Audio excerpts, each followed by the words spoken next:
ज्या तऱ्हेने मुंबईमध्ये आपण बघितलं की चांदिवली येथील खेराणे रोडमध्ये मॅनहोलमध्ये त्या ठिकाणी एक व्यक्ती पडून त्याचा दुर्दैवाने मृत्यू झालेला आहे.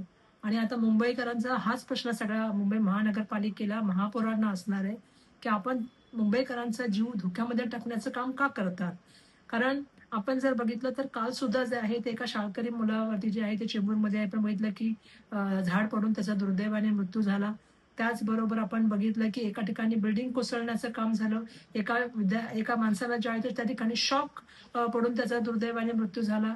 आणि आपण बघितलं की एक मुलगा जे आहे तो पॉन्डमध्ये पडून त्या ठिकाणी त्याचा दुर्दैवाने मृत्यू झालेला आहे. म्हणजे काल 4 घटना झाल्यानंतर, एक घटना स्वतः महापौरांच्या समोर झाल्यानंतर सुद्धा आपण त्या ठिकाणी कारवाई करायला पाहिजे होती आणि याची पूर्ण ध्यान द्यायला पाहिजे होतं.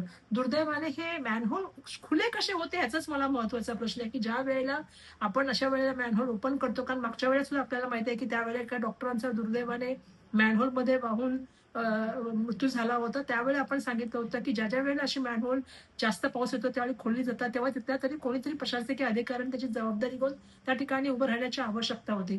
परंतु आपण नेहमीप्रमाणे बघितलं, की मुंबई महानगरपालिकेचा नियोजन शून्य कारभार आणि मुंबईकरांच्या जीवनाला त्या ठिकाणी संकटात टाकण्याचं, त्यांच्या जीवनाशी खेळण्याचं, आयुष्याशी खेळण्याचं काम जे मुंबई महानगरपालिका आणि महापौर करतायत. मला त्यांना ह्या ठिकाणी प्रश्न विचारायचा आहे, की या घटनेला आपण कोणाला जबाबदार धरणार आहात? याच्या घटनेचा नैतिक आपण जबाबदारी घेऊन आपण राजीनामा देणार आहात का? मुंबईकरांचं जीवन जे आहे ते तुम्ही कधी सुसह्य करणार आहात?